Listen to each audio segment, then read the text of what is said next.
क्या आपको कभी कोई ऐसा इंसान मिला है जो इतना सच्चा, इतना नेक हो कि उसकी मौजूदगी से दुनिया को देखने का आपका नजरिया ही बदल जाए? मैं आपको ऐसे ही एक आदमी की कहानी बताता हूँ। मोहम्मद रफी सिर्फ एक महान गायक ही नहीं, बल्कि ईमानदारी के सच्चे प्रतीक। रफी साहब की आवाज ने लाखों लोगों के दिलों को छुआ है, लेकिन उनकी ईमानदारी ही उन्हें सबसे अलग बनाती है। जरा सोचिए, आप अपने करियर के टॉप पर हैं, लाखों लोग आपको चाहते हैं, और फिर भी आप शोहरत या पैसे के बजाय अपने उसूलों को चुनते हैं। रफी साहब के लिए संगीत सिर्फ पैसे कमाने का जरिया नहीं था, यह तो सिर्फ डिवोशन थी। उन्होंने एक बार कहा था, मेरी आवाज भगवान का दिया हुआ तोहफा है, मैं इसकी कीमत कैसे लगा सकता हूँ। उनकी ईमानदारी के बारे में बहुत सारी कहानियां हैं, लेकिन एक ऐसी है जो मुझे हमेशा याद रहती है।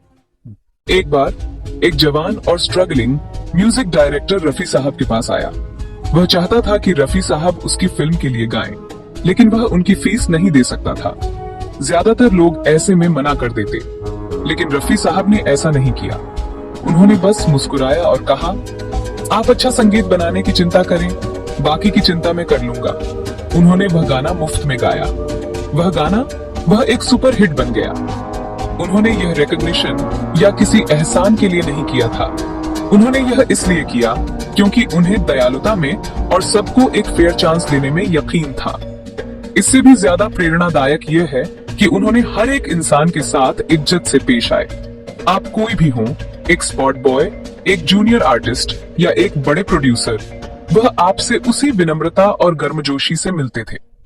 ऐसी कहानियां भी हैं कि उन्होंने चुपचाप उन साथी संगीतकारों की मदद की जो मुश्किल दौर से गुजर रहे थे। अपनी जेनरोसिटी के लिए कभी कोई स्पॉटलाइट नहीं मांगी। वह कभी लेट नहीं होते थे, कभी घमंडी नहीं थे, कभी किसी को छोटा महसूस नहीं कराते थे। घर घर में मशहूर होने के बाद भी वह खुद को सिर्फ एक गायक कहते थे।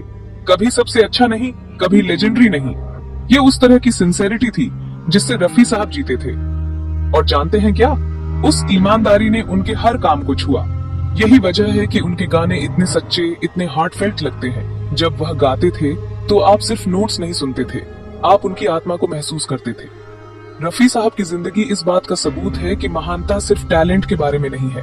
ये आपकी कला के प्रति सच्चे होने, अपने आसपास के लोगों के प्रति सच्चे होने और सबसे बढ़कर अपने प्रति सच्चे होने के बारे में है। तो अगली बार जब आप उनका कोई गाना सुने तो याद रखें, यह सिर्फ एक धुन नहीं है, यह एक ऐसे आदमी की झलक है जिसकी ईमानदारी उसकी सबसे बड़ी विरासत थी।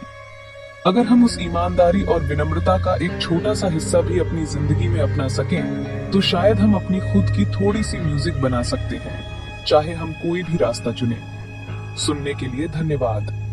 अगर इस कहानी ने आपको प्रेरित किया है तो मुझे कमेंट्स में बताएं, और मत भूलिए, ईमानदारी कभी आउट ऑफ स्टाइल नहीं होती।